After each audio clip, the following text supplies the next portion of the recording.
beginning of 1945. Europe was suffocating in the embrace of war, but its outcome was already obvious to everyone.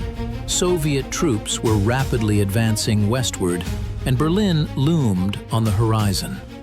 However, on the northern flank, in East Pomerania, a serious threat lay hidden. There, on the Baltic coast, Germany held significant forces. This was not just a defense, it was a thorn deeply embedded in the body of the advancing army. German units, bogged down in this region, could at any moment strike the flank of Soviet troops rushing towards the capital of the Reich. This was unacceptable. It was necessary to clear the coast, secure the flanks, and deprive the enemy of the possibility of counterattacks. The strategic importance of this operation was immense. It not only ensured security, but also opened new paths for the offensive, allowing the ring around the enemy to tighten even further. The Baltic awaited its liberation. But what exactly did these German forces, entrenched in East Pomerania, represent? And why were they so important for the entire course of the war? By the beginning of 1945, East Pomerania had become one of the last strongholds for the Wehrmacht in the east. An impressive grouping of troops was concentrated here, mainly from Army Group Vistula, led by Heinrich Himmler. Among them were not only battle-worn divisions, but also fresh formations, including SS units, Volkssturm battalions, and even sailors transferred to the land front. Their numbers were estimated at hundreds of thousands of soldiers, with thousands of tanks and artillery pieces. This grouping created a powerful defensive barrier. The Germans did not simply dig in. They built entire fortified areas using natural obstacles, dense forests, numerous lakes and rivers. The coastline was literally riddled with trenches, mined, and covered with pillboxes and bunkers. Every city, every settlement was turned into a fortress, ready for all-around defense. This was especially true for the Baltic ports, Danzig, Gdynia, Kolberg. These ports were not just points on a map. They pulsed with life, supporting the agonizing war machine of the Reich. Through them, supplies flowed to German troops fighting in Courland, another kettle on the Baltic coast where hundreds of thousands of Wehrmacht soldiers remained. Moreover, these ports served as key points for the evacuation of the wounded, valuable equipment, and even civilians fleeing the advancing Soviet troops. With the loss of these ports, the Courland grouping would have been completely isolated, and the escape routes for German troops on the Eastern Front would have been definitively cut off. Thus, East Pomerania represented not just a defensive line, but a strategic bridgehead capable of seriously influencing the course of the Berlin operation. To deprive the Germans of this bridgehead, to smash their forces, and to clear the coast, that was the task facing the Soviet command. In order to crush this barrier and deprive Hitler of his last eastern foothold, the Stavka of the Supreme High Command threw into battle the most powerful force, the Second Belorussian Front. At its head stood Marshal Konstantin Konstantinovich Rokossovsky, one of the most talented commanders of World War II, a man whose name became synonymous with strategic genius. The front he commanded, by February 1945, was a veritable steel fist. It comprised 8 combined arms armies, 1 tank army, and 1 air army, as well as several separate corps and divisions. The total number of personnel exceeded 1,100,000 people. This was a colossal military machine equipped with the latest technology. The front was armed with over 250,000 guns and mortars, more than 3,000 tanks and self-propelled artillery units, and over 2,700 combat aircraft. These figures speak for themselves. The Second Belarusian Front was ready for an offensive of any scale and complexity. However, it was not just about quantity. The quality of the personnel was top-notch. The soldiers and officers of the front had vast combat experience accumulated in the toughest battles, from the Battle of Moscow to the Belarusian operation. They were hardened in battle, knew the price of victory and the bitterness of defeat. The moral and psychological state of the troops was extremely high. The soldiers understood that they were in the final stage of the war, that Berlin was ahead, and each strove to contribute to the final victory. They were motivated not only by orders, but also by a sincere desire to avenge the enemy for all the suffering brought to Soviet soil. Before the Second Belarussian Front, the Stavka set tasks that were both ambitious and extremely important for overall success. The main one was to defeat the East Pomeranian enemy grouping, clear the Baltic Sea coast of German troops, and reach the Oder River line. This meant not just an offensive, but a breakthrough of deeply echeloned defenses, overcoming complex natural barriers and eliminating powerful enemy groupings. The front had to operate not only on land, but also in cooperation with the Baltic fleet. It was important to ensure the security of the northern flank of the Soviet troops advancing on Berlin, to prevent the enemy from counterattacking. It was also necessary to cut off the supply routes of the German grouping in Courland, making its position hopeless. And of course, to liberate strategically important Baltic ports, depriving the enemy of the opportunity to evacuate troops and equipment. These tasks required maximum dedication, ingenuity, and courage from the command and personnel. But the Second Belarusian Front, under the command of Marshal Rokossovsky, was ready for this challenge. It was ready for the final and decisive thrust to the west, to put an end to the fascist threat forever. But before delving into the details of the grand offensive, let us transport ourselves to the very heart of eastern Pomerania and try to imagine what Soviet soldiers were about to face. This was not just territory. It was a true natural labyrinth, created by nature itself and perfected by German defensive ingenuity. Imagine endless, sometimes impassable forest massifs, where trees stood like a wall, intertwining branches, creating perfect cover for ambushes and snipers. These forests seemed specifically designed to hinder any movement, especially for heavy equipment. Roads, if they existed at all, were narrow clearings that quickly turned into impassable mud under the wheels of trucks and tank tracks. Now, add to this picture the numerous lakes scattered throughout Pomerania, like shards of a broken mirror. From small ones hidden deep in the forest to large ones with wide expanses of water, they became natural barriers. Crossing them was extremely difficult, and bypassing them meant losing precious time and stretching out the flanks. Rivers, winding and sometimes full-flowing, cut through the terrain, creating additional defensive lines. Bridges were blown up, crossings mined, and banks fortified, turning every waterway into an impregnable front line. This complex terrain had a colossal impact on military tactics. Fast tank breakthroughs, so effective in open terrain, became almost impossible here. Tanks, deprived of maneuver, became easy targets for anti-tank guns and Faustpatronen hiding in the forest thicket. Infantry, forced to push through dense thickets, lost momentum, and interaction with artillery was complicated by limited visibility. And of course, logistics. Try to imagine how to deliver thousands of tons of ammunition, fuel, food, and medicine through this wild terrain, where every road is a test and every bridge is a potential trap. Engineer troops worked tirelessly, laying paths, building temporary crossings, diffusing mines. But even their heroic efforts could not fully compensate for the difficulties imposed by nature. Now let's add February-March of 1945 to this.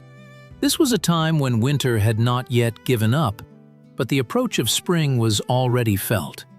Frosts were replaced by thaws, turning roads into an impassable mess. Snow melted, filling rivers and lakes, making them even more dangerous. Low temperatures, biting winds, frequent rains, and snowfalls created unbearable conditions for soldiers, reducing their combat effectiveness and increasing the risk of frostbite and illness. Limited visibility, fogs, snowfalls, all this hindered aviation, depriving ground troops of air support. In such conditions, every step forward, every meter of recaptured land was achieved with enormous difficulty. This was a war not only with the enemy, but also with nature, which in Pomerania was on the side of the defenders. It was these factors, this hostile landscape and harsh climate, that the soldiers of the Second Belarusian Front had to overcome. And it was they who became one of the main challenges in this grand operation. Under such conditions, when nature itself became an ally of the enemy, planning played a special role. This was not just a set of directives, but a complex process where each step was calculated with mathematical precision, and every possible scenario was meticulously analyzed. Marshal Rokossovsky and his staff understood that standard solutions would not work here. They had to not only defeat a powerful enemy grouping, but also solve logistical problems that could baffle any commander. The primary task was to determine the main direction of attack. Here, several viewpoints clashed. One option involved a classic frontal breakthrough, aimed at dismembering the German defenses and reaching the coast. However, given the deeply echeloned nature of the defense and the difficult terrain, such an approach could lead to unacceptably high losses and prolong the operation. Another, bolder option envisioned flanking maneuvers, using forested areas for covert troop concentration, and then a sudden strike against the enemy's flanks and rear. This plan promised quick results, but required exceptional coordination and high troop mobility, which was not easy in the conditions of the spring thaw. Ultimately, after long discussions and analysis of intelligence data, a decision was made for a combined approach. The main blow was planned to be delivered on a wide front to prevent the enemy from transferring reserves and concentrating forces in one sector. At the same time, the key directions of attack were chosen to maximize the use of natural gaps in the German defenses, as well as to bypass the most heavily fortified strongholds. Special attention was paid to the flanks, where auxiliary strikes were planning to tie down enemy forces and prevent them from maneuvering. The distribution of forces across the front sectors was also carefully thought out. The most combat-ready units, including tank and mechanized formations, which were to develop a rapid offensive after breaking through the first line of defense, were concentrated in the main attack directions. Rifle divisions were positioned in secondary sectors of the front, tasked with holding the enemy and preventing his counterattacks. An important element of planning was the use of large cavalry formations. In the forested and lake-filled terrain, where tanks often lost their maneuverability, cavalry could operate more effectively, penetrating the enemy's rear, disrupting his communications, and creating panic. This was one of those tactical decisions that demonstrated a deep understanding of the specifics of the theater of military operations. Another innovative solution was the widespread use of assault groups. These small but well-armed and trained units, consisting of infantrymen, sappers, flamethrower operators, and machine gunners, were to operate autonomously, clearing paths through mined areas, destroying firing points, and clearing the way for the main forces. Their role was especially important during the storming of fortified settlements and overcoming forest blockages. To overcome water obstacles, of which there were many in Pomerania, a large number of pontoon bridge units and engineering troops were planned to be used. Special methods for forcing rivers and lakes were developed, including the use of improvised crossings and amphibious assault craft.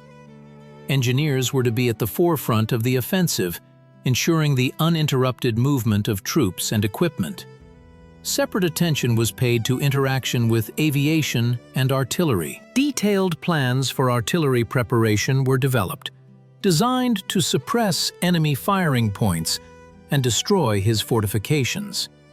Aviation was to support the advancing troops from the air, striking concentrations of enemy forces, supply columns, and airfields. This entire complex planning system was aimed at minimizing losses, maximizing the advantages of Soviet troops, and overcoming all the difficulties that awaited them in East Pomerania. It was a chess game where every enemy move was calculated and every countermove was prepared. And so, after careful planning, D-Day arrived, February 10, 1945. This date became the starting point for the East Pomeranian offensive. Early in the morning, when the pre-dawn fog had not yet dissipated, a deafening roar shattered the silence. Thousands of guns and mortars of the Second Belorussian Front unleashed a hail of fire upon German positions. This was not just shooting, it was a true firestorm that literally plowed the earth, sweeping away everything in its path. The artillery preparation lasted several hours, turning the enemy's front line of defense into a mess of concrete, metal, and earth. The goal was not only to destroy firing points, but also to demoralize the enemy, to deprive them of their ability to resist. Every square meter of German fortifications was covered by shells, every bunker, every trench, under target. Following the artillery, aviation entered the fray. Hundreds of Soviet aircraft, IL-2 attack planes, PE-2 bombers, and LA-5 fighters took to the sky. They struck enemy strongholds, headquarters, warehouses, and supply columns, completing what the artillery had begun. From the air, one could see the earth shaking from explosions and plumes of smoke and dust rising into the sky. Air support was not only a means of destruction, but also, quote, for the advancing troops, relaying information about enemy movements and correcting artillery fire. After the wall of fire shifted deep into the enemy's defenses, assault groups went on the attack. These were specially trained units consisting of infantrymen, sappers, flamethrower operators, and machine gunners. They acted quickly and decisively, clearing a path through the destroyed fortifications, destroying surviving firing points, and clearing the way for the main forces. Their task was incredibly dangerous, to be the first to break into enemy trenches, suppress resistance, and consolidate positions. The effectiveness of the applied breakthrough tactics was obvious. Powerful artillery preparation and air support literally gnawed through the first line of German defense. Many German soldiers were caught off guard, unable to even offer resistance. Some were stunned, others were buried in dugouts, and still others simply couldn't withstand the psychological pressure and fled. In the first hours of the offensive, Soviet troops advanced several kilometers deep into enemy territory. This was a success, but a success that did not come easily. Despite the full force of the blow, the Germans were not completely broken. They quickly recovered from the shock and began to offer fierce resistance, using every fold of terrain, every surviving bunker. It was especially difficult in the forested and lake-filled areas where, as we have already mentioned, tanks lost their maneuverability and infantry had to fight their way through dense thickets. Here, the battles took on an extremely tenacious and protracted character. The Germans, who knew the terrain well, set up ambushes, mined roads and paths, using every stream and ravine for defense. Assault groups, although effective, suffered losses, encountering unexpected resistance from deep within the defenses. In the first days of the operation, Soviet troops faced a number of serious difficulties. Firstly, It was the difficult terrain, which slowed down the advance and complicated coordination between different branches of service. Secondly, the stubborn resistance of the enemy, who, despite losses, continued to cling to every inch of land. Thirdly, it was the constantly changing weather. Thaws were replaced by frosts, which turned roads into impassable mud or icy stretches, creating problems for supply and movement of equipment. However, despite all these difficulties, the initial results of the offensive were encouraging. The front was breached, the initiative passed to the Soviet troops, and the path deep into East Pomerania was open. This was only the beginning, but a beginning that foreshadowed further, even more fierce battles in this harsh and hostile land. The start of the operation was only the first step in this harsh land. Now, as the troops advanced deeper into eastern Pomerania, they were to face its true nature. Endless forests and boggy swamps, where every meter of land had to be won with blood. In these conditions, classical methods of warfare, based on massive tank assaults and broad frontal offensives, proved to be ineffective. New approaches were required, an adaptation of tactics to the terrain, which itself was a powerful ally of the defenders. It was here that the ingenuity and flexibility of the Soviet command fully manifested itself. The tactic of small groups came to the forefront. Instead of large units, which easily got lost in the dense forests and became targets for ambushes, small but well-formed assault groups went into battle. These groups, consisting of several dozen fighters, acted autonomously, making their way through thickets, bypassing resistance nodes, and delivering sudden blows to the enemy's flanks and rear. They were armed with everything necessary: automatic rifles, light machine guns, grenades, flamethrowers. The peculiarity of their actions was stealth and speed. They unexpectedly emerged from the forest thicket, struck, and just as suddenly disappeared, not giving the enemy a chance to recover. This created constant tension for the Germans, kept them in fear, and prevented them from concentrating forces for an organized defense. In conditions of limited visibility and passability, the interaction of infantry with artillery and tanks became extremely important. Special methods were developed for this. Artillery, instead of firing at areas, switched to pinpoint fire, suppressing identified enemy firing points. Gunners worked in close contact with the infantry, who indicated targets using signal flares and even radio communication, despite all its difficulties in the forest.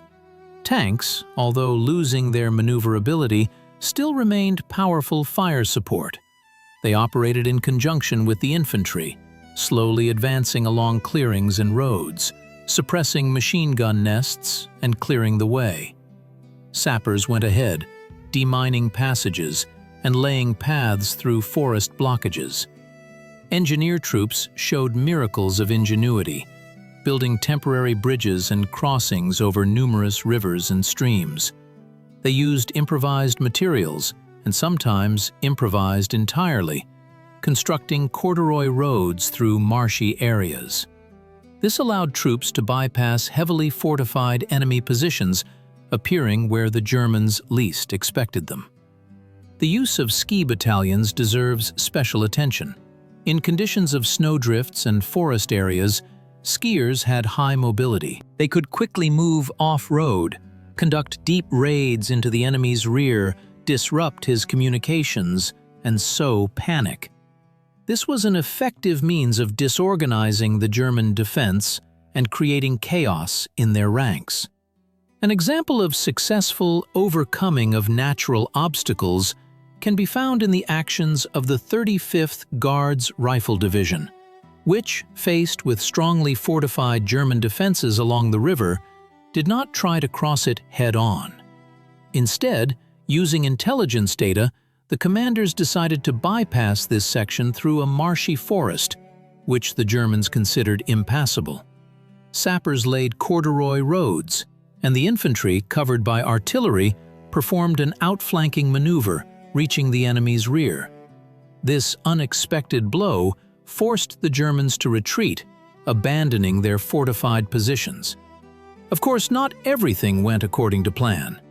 It was constantly necessary to adjust actions, reacting to the changing situation. In one place, the Germans offered more fierce resistance than expected.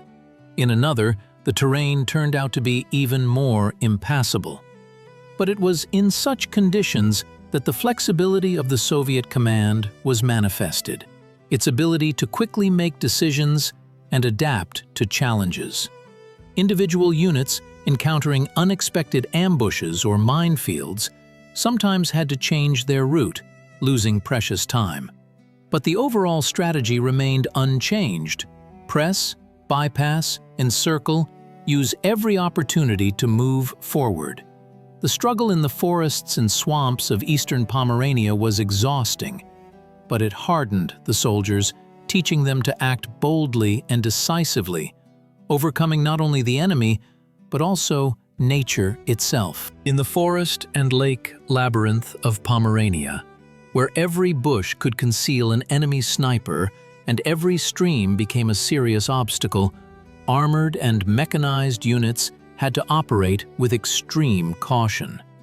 Their power, so effective in open spaces, was here called into question. Heavy tanks, capable of crushing any defense, lost their speed and maneuverability in dense forests and became easy targets for ambushes. Forest blockages, marshy areas, numerous water barriers, all of this slowed down the advance, turning every kilometer into a real battle not only with the enemy, but also with nature.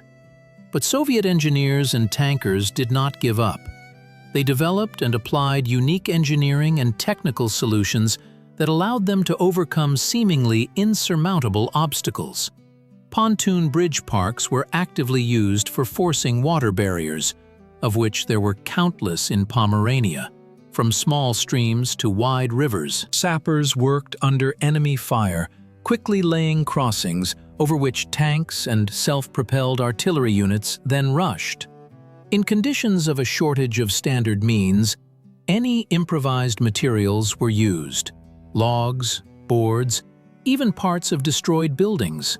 Sometimes tankers had to use the tactic of a tank bridge, where one vehicle, moving along the bottom of a shallow river, created a support for the movement of the next.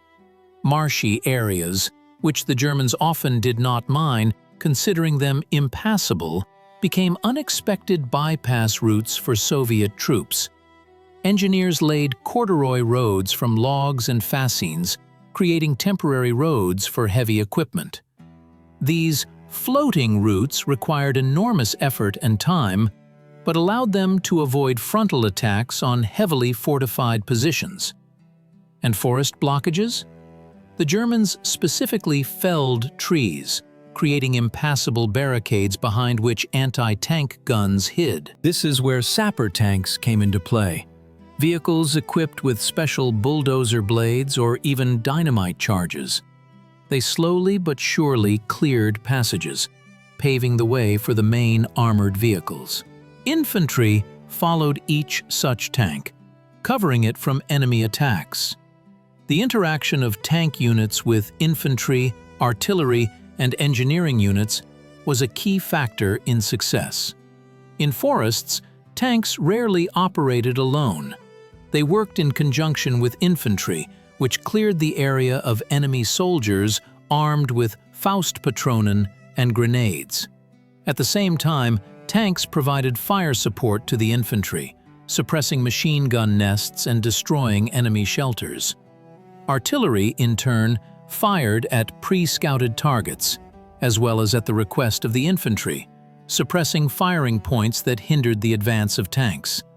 A vivid example of such successful interaction was the battles for the populated area of Stralsund. The Germans turned it into a powerful node of resistance, the approaches to which were covered by minefields and forest blockages.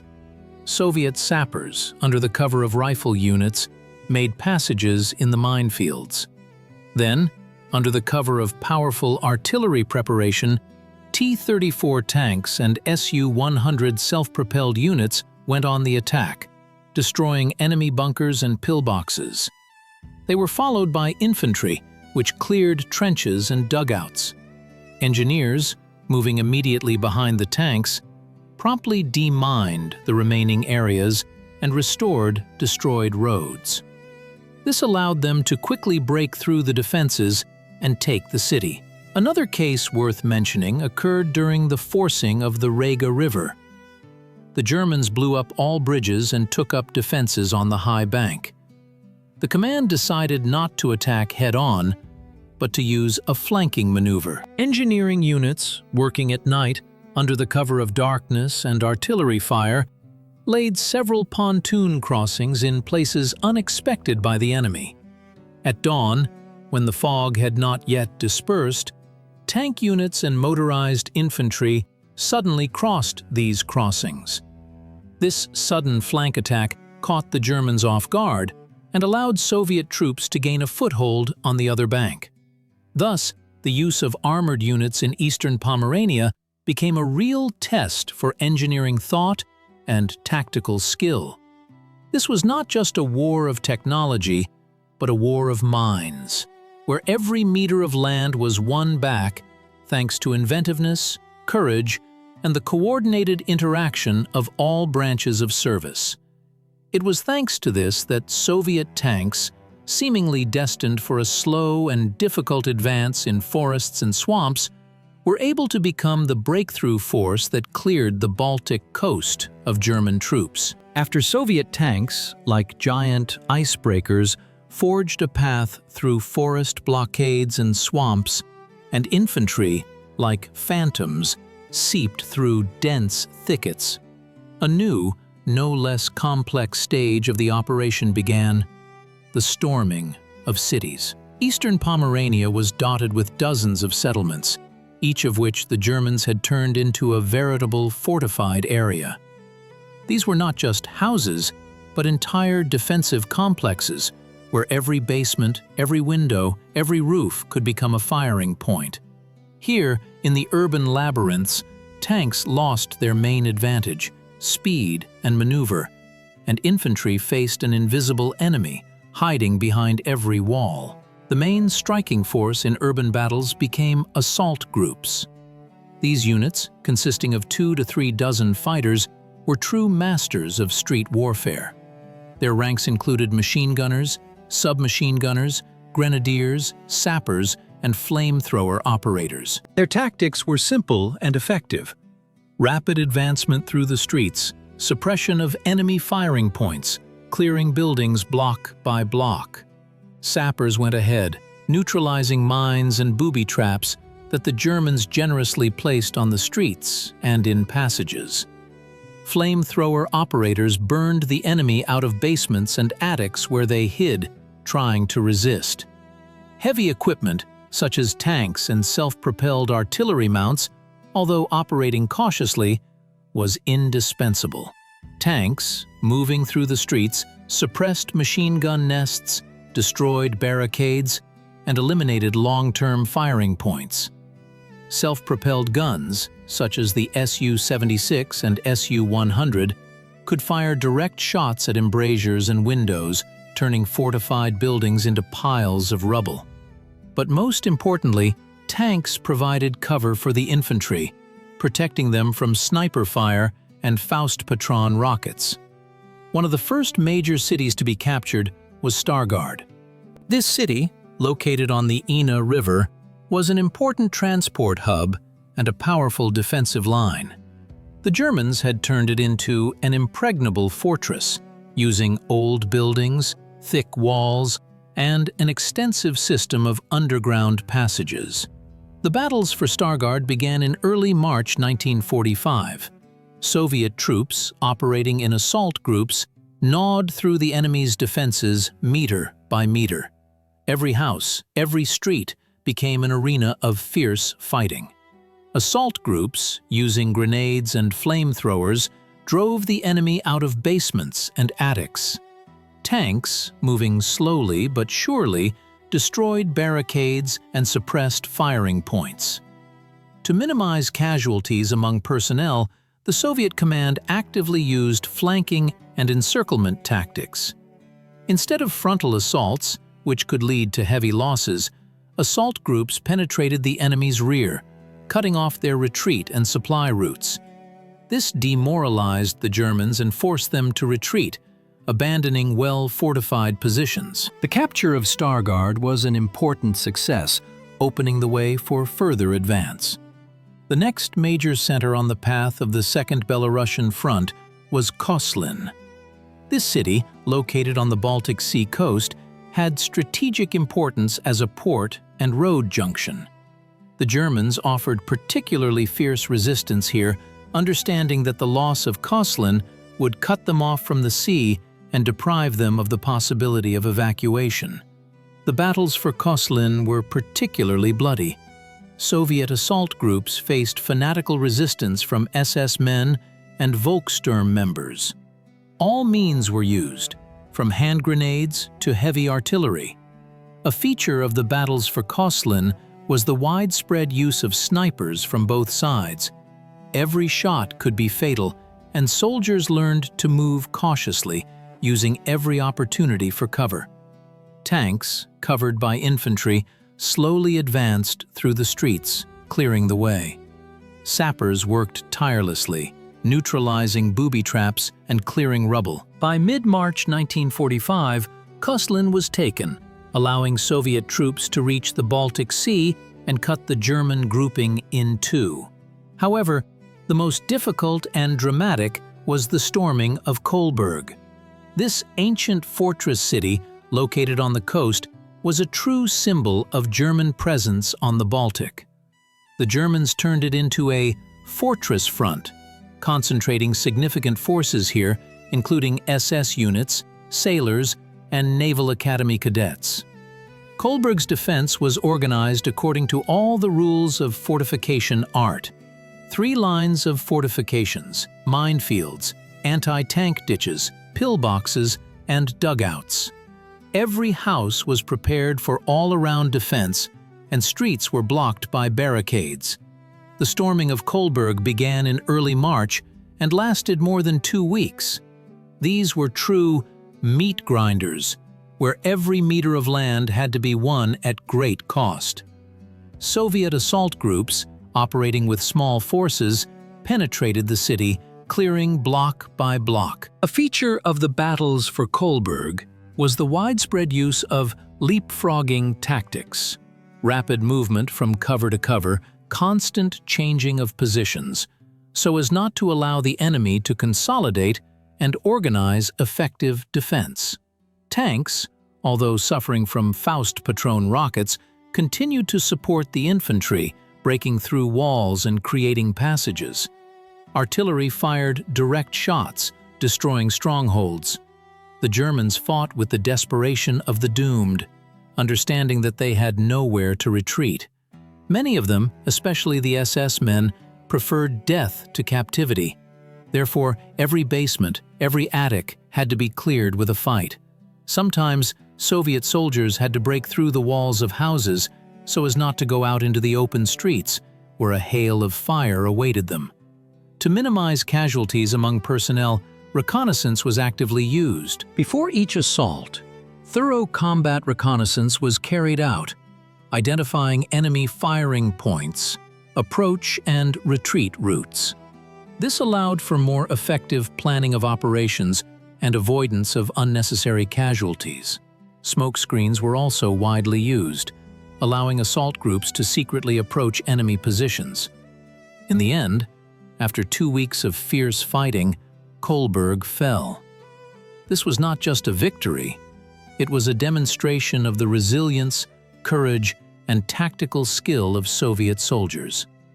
The capture of these cities, Stargard, Koslin, Kolberg, became a vivid example of how, by operating in small but well-trained assault groups, supported by artillery and heavy equipment, even the strongest urban fortifications could be overcome. This saved the lives of the soldiers and brought them closer to the main goal of the operation: the complete clearing of the Baltic coast. But no matter how heroic the actions of the ground forces, their success on the Baltic coast would have been incomplete without powerful support from the sea. Here, on the boundless expanses of water, the Baltic fleet played its decisive role. Its task was no less complex and responsible: to support the offensive of the Second Belorussian Front, to strike at enemy communications, to blockade ports, and, in essence, to become the naval flank of the advancing army. The interaction of the fleet with ground units was not just a coordination of actions. It was a fusion of two elements, land and sea, into a single crushing blow. The fleet provided artillery support, especially during the assault on coastal cities such as the aforementioned Kolberg. Naval guns, possessing greater range and destructive power than field artillery, literally swept away enemy fortifications on the coast. Every shot from the sea was like a hammer, shattering German defenses. An example of such interaction was the actions of the cruiser Kirov and the destroyers Slavny and Strashny during the assault on Danzig. Their accurate fire on coastal batteries and enemy strongholds significantly facilitated the advance of ground forces. They suppressed firing points, destroyed bunkers, clearing the way for infantry and tanks. It was a spectacle worthy of a separate story. Fiery flashes on the horizon, the roar of guns, and plumes of smoke over enemy positions. But the fleet's role was not limited to artillery support alone. Naval landings became one of the most effective tools in this operation. They allowed bypassing heavily fortified enemy positions, landing troops in their rear, disrupting communications, and creating panic. An example is the landing in the Kolberg area. Small groups of Marines using cutters and armored cutters stealthily penetrated the German rear, setting up ambushes, destroying warehouses and headquarters. This forced the enemy to divert significant forces to combat these, quote, weakening defenses in the main directions. The fleet's role in blockading German sea communications was particularly important. The Baltic Sea at that time was the only supply route for German troops trapped in the Courland Pocket and the main route for evacuation. Soviet submarines, torpedo boats, and aviation of the Baltic Fleet actively hunted enemy transports, sinking them one after another. This not only deprived the enemy of reinforcements and ammunition, but also created serious problems with evacuation, dooming thousands of German soldiers to death or captivity. During the assault on Kolberg, which we have already discussed, the fleet's role was truly decisive. The city, as you remember, was well fortified and defended with desperate tenacity. The Germans hoped for evacuation by sea, but the Soviet fleet blocked all approaches to the port. Naval artillery continuously fired on the city's fortifications, suppressing enemy resistance. At the same time, Soviet torpedo boats patrolled the waters, preventing enemy ships from approaching the shore. This was not just a battle, it was a real siege from the sea, which ultimately decided the fate of Kolberg. The fleet also ensured the transfer of troops and cargo by sea, which allowed reducing the time and distance for supplying advancing units. This was especially important in conditions of destroyed infrastructure and spring thaw, which we discussed earlier. Thus, the Baltic Fleet became an integral part of the East Pomeranian operation, the naval shield and sword of the Second Belorussian Front. Its actions, from artillery support to naval landings and blockade, not only ensured the success of ground forces, but also significantly accelerated the liberation of the Baltic coast. This was a vivid example of coordinated interaction between different branches of service, where each unit contributed to the overall victory. Now that we have traced the path of Soviet troops through forests and swamps, now that we have seen how they stormed the cities of Pomerania and how the Baltic Fleet supported them from the sea, It is time to turn to the climax of this grandiose operation.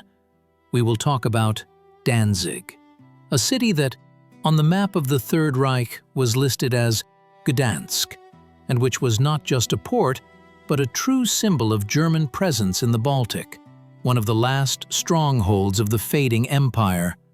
Its capture had not only strategic, but also immense moral significance. For the Germans, it was the city from which, in essence, World War II began, a city they considered rightfully their own, and which they now had to defend at all costs.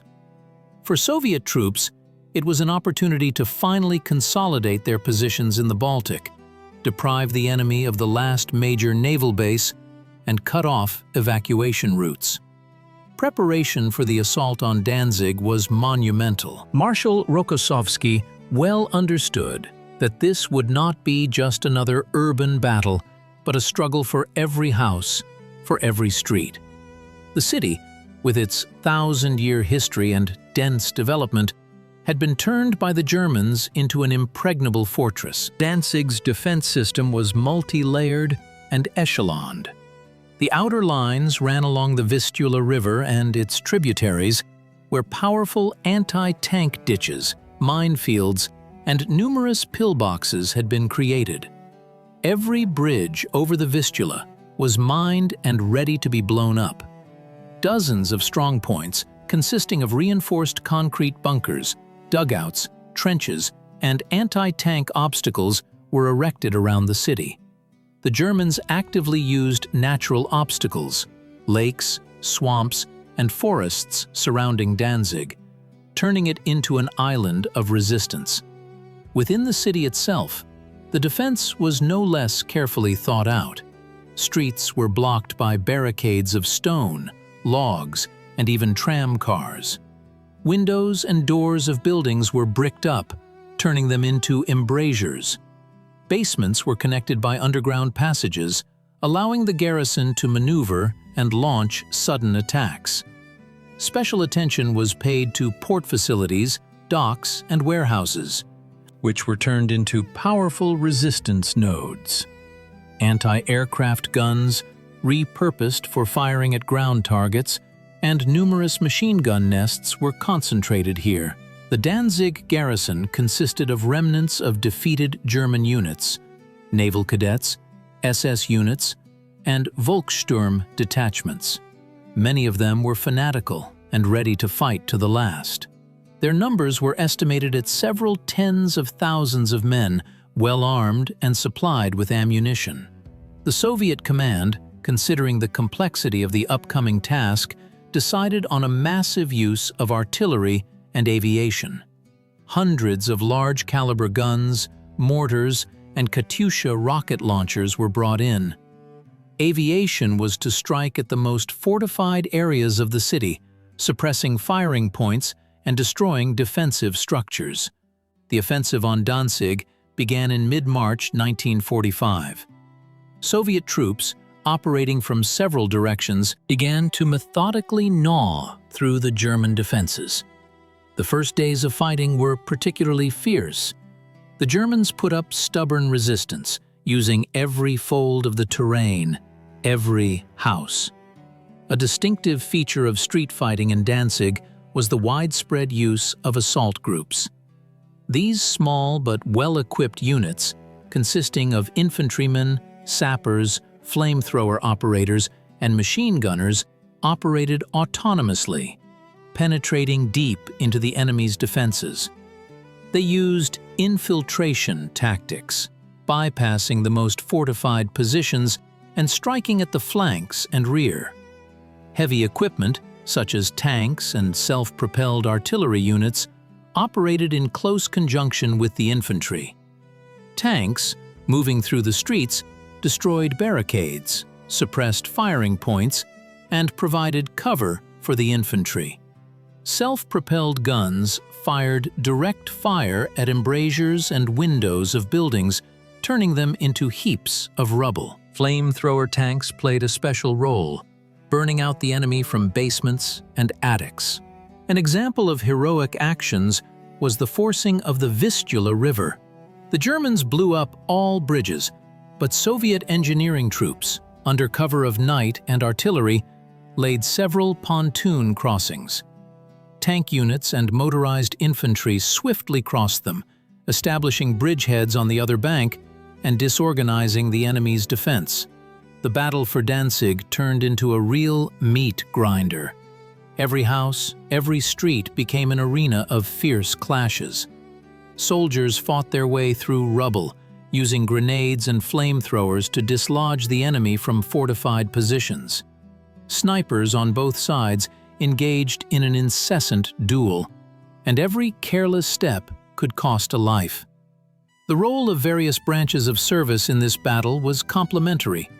Infantry, as always, was the main strike force, paving the way through urban labyrinths. Artillery provided fire support, suppressing resistance and destroying fortifications.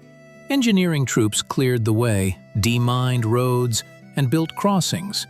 Aviation struck at strategically important targets and concentrations of enemy troops. By March 28, 1945, after 2 weeks of continuous fighting, enemy resistance in Danzig was broken. The red banner was hoisted over the city hall, marking the fall of the city. The capture of Danzig became one of the most significant victories of the East Pomeranian operation.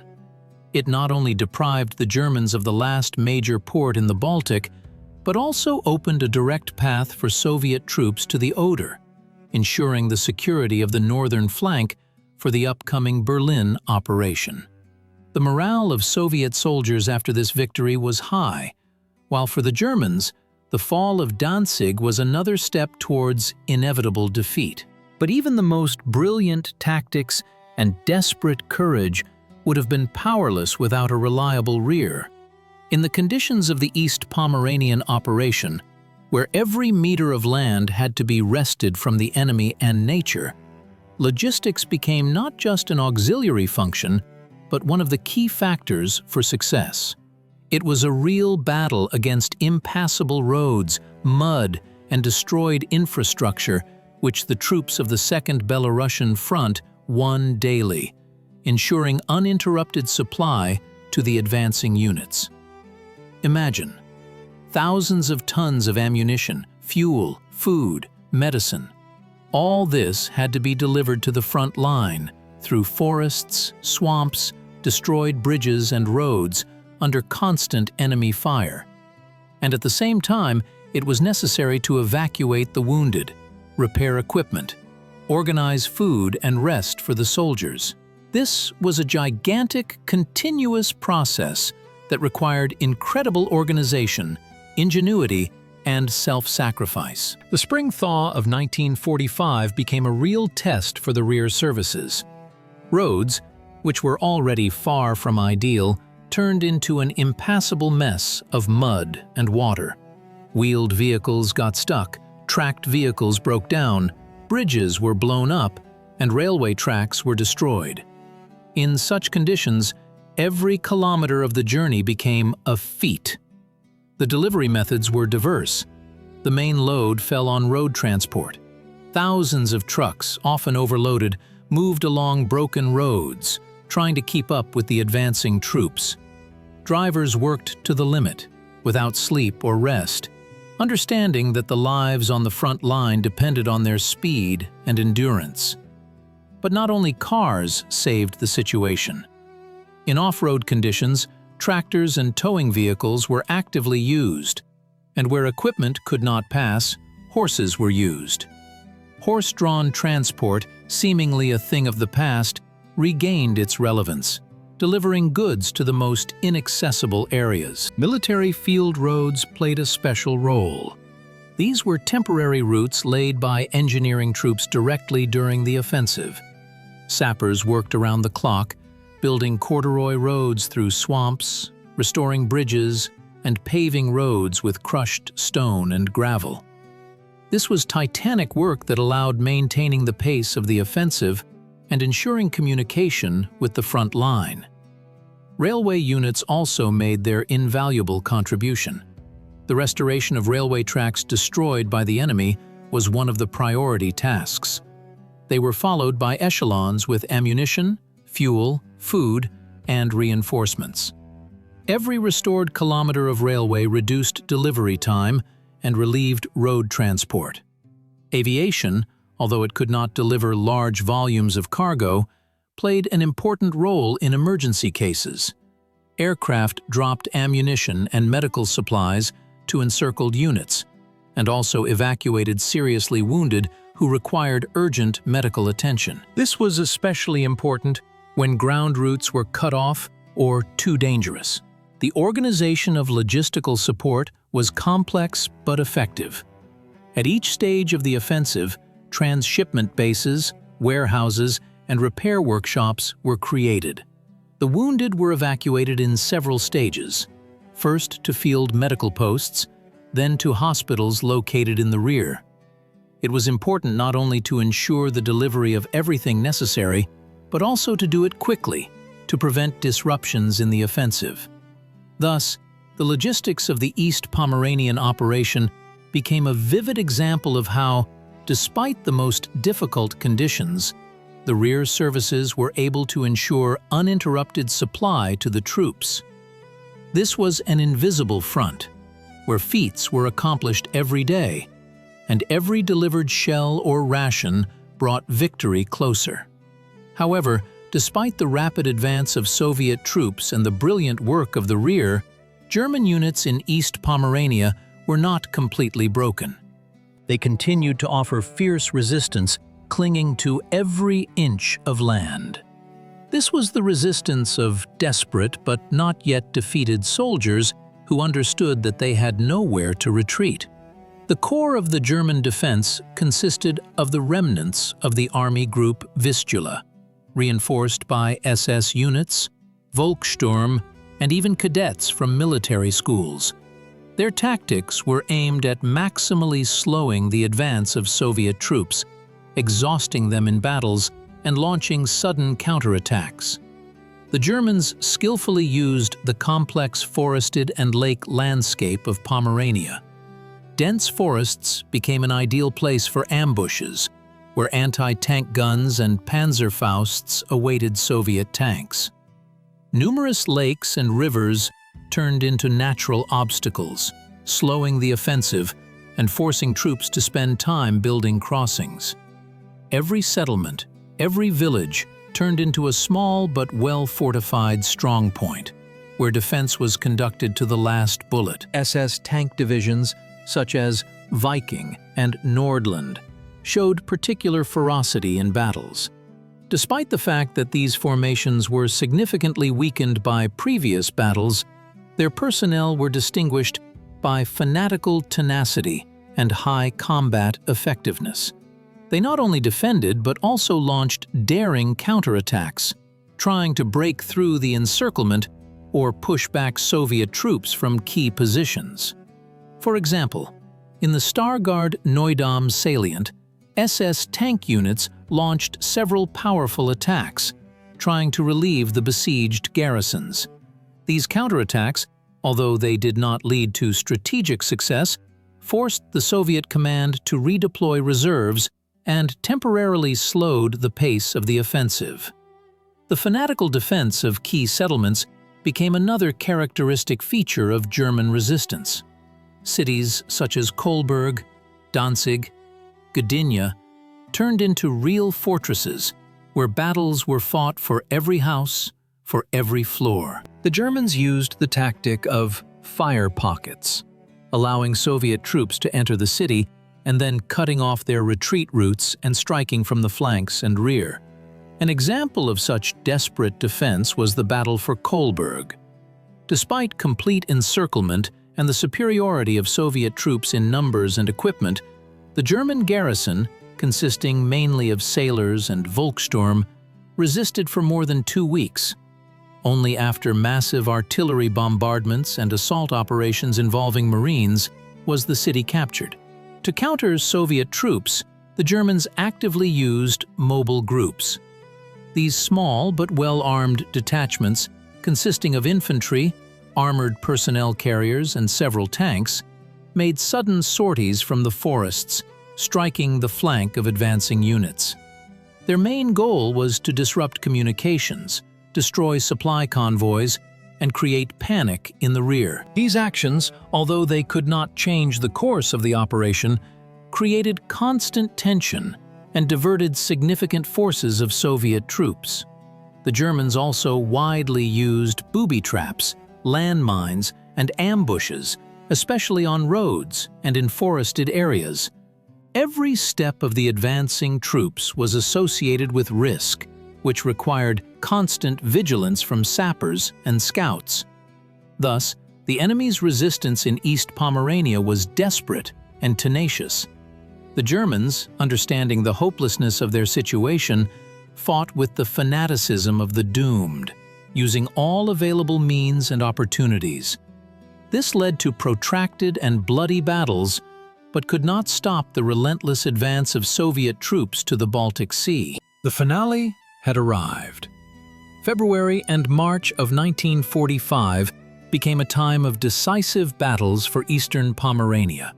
After weeks of fierce fighting in forests, swamps, and urban labyrinths, where every meter of land was wrested with incredible difficulty, the troops of the Second Belorussian Front, led by Marshal Rokossovsky, reached the long-sought Baltic Sea coast. This was not merely a geographical achievement, it was a strategic triumph that split the German grouping into two parts. Imagine the scene: exhausted but triumphant soldiers who, after months of continuous fighting, finally saw the boundless expanse of the sea. This moment became a symbol of a turning point. German troops, previously forming a unified front, were cut into several isolated pockets. The main groupings were trapped in the areas of Danzig, Gdynia, and also on the Vistula Spit. Now, the main task of the Soviet command was not so much further advance as the systematic liquidation of encircled enemy units. This was a kind of cleansing of the coast, where each encircled garrison had to be either destroyed or forced to surrender. The operations to eliminate the encircled enemy groupings were carried out with particular thoroughness and methodicalness. Soviet troops, having numerical and technical superiority, began to systematically tighten the encirclement rings.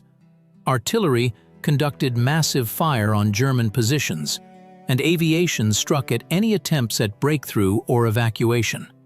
Special attention was paid to blocking sea routes to deprive the enemy of their last hope of salvation. The Baltic Fleet, as we have already mentioned, played a key role in this, blocking all approaches to the ports. An example of such liquidation was the battle for the city of Gdynia. After the fall of Danzig, a significant part of the German troops retreated to Gdynia, hoping for evacuation by sea. However, Soviet troops quickly surrounded the city. Within a few days, assault groups methodically cleared block after block. The Germans, deprived of reinforcements and the possibility of retreat, fought with the desperation of the doomed. But their resistance was broken. Thousands of soldiers and officers were taken prisoner, and hundreds of units of equipment were captured. Even more dramatic was the situation on the Vistula Spit. This narrow, sandy strip of land stretching along the coast became a trap for many thousands of German soldiers and civilians who tried to flee west. Soviet troops, operating along the Spit, cut off escape routes, gradually pushing the enemy to the sea. Here, on a small strip of land, fierce battles unfolded. The Germans, unwilling to surrender, made desperate attempts to break through, but all of them were suppressed. The pursuit of retreating units was also an integral part of the final stage of the operation. Mobile units, tank and mechanized formations did not allow the enemy to consolidate on new lines. They pursued the retreating Germans closely, striking columns, destroying warehouses and headquarters. This prevented the enemy from organizing a new line of defense and maintained a high pace of the offensive. The significance of the complete liberation of the Baltic coast for further operations in the Berlin direction was enormous. Firstly, It completely secured the northern flank of the Soviet troops advancing on Berlin. The threat of a counterattack from eastern Pomerania was finally eliminated. Secondly, strategically important ports such as Danzig, Gdynia, and Kolberg were liberated. This deprived the German fleet of bases and significantly complicated the supply and evacuation of their troops. Thirdly, it opened up new opportunities for the transfer of troops and cargo by sea, which greatly simplified logistics. And finally, the moral significance of this victory was invaluable. The fall of Danzig, Gdynia, and the complete liberation of the coast became another powerful blow to the morale of the German army and population. It was another step towards the inevitable collapse of the Third Reich. The East Pomeranian operation, which ended with the complete cleansing of the Baltic coast, became one of the most successful and bloody operations of the final stage of the Great Patriotic War. It demonstrated the highest level of strategic planning, tactical skill, and heroism of Soviet soldiers. And now, with the northern flank securely covered, all forces could be thrown into the main strike. On Berlin, the East Pomeranian operation, which lasted from February 10 to April 4, 1945, became one of the key links in the chain of events that led to the final defeat of Nazi Germany. Its strategic and tactical results were colossal. First of all, the northern flank of the Soviet-German front was completely cleared of German troops, which allowed for reliably covering the troops advancing on Berlin. The threat of a sudden counterattack from East Pomerania, which could have seriously complicated the Berlin operation, was completely eliminated. The operation ended with the routing of a large German group, numbering, according to various estimates, up to 500,000 people. Enemy losses were enormous. About 150,000 soldiers and officers were killed, and more than 100,000 were taken prisoner. Among the trophies were thousands of tanks and self-propelled guns, artillery systems, mortars, hundreds of thousands of small arms, and a huge amount of other military equipment. Soviet troops liberated a huge territory, more than 25,000 square kilometers, including the cities of Danzig, Gdynia, Kolberg, Stettin, and dozens of other settlements. Strategically important Baltic ports were captured, which deprived the German fleet of its last major bases and cut off evacuation routes for the Courland grouping of the Wehrmacht. This had not only military, but also enormous moral and political significance, strengthening the position of the Soviet Union in Eastern Europe. The influence of the East Pomeranian operation on the overall course of the war, especially in the context of preparations for the Berlin operation, is difficult to overestimate. It ensured the unhindered concentration of forces and means for the decisive strike on the capital of the Reich. Without the elimination of this powerful flanking threat, the offensive on Berlin would have been much more risky and bloody.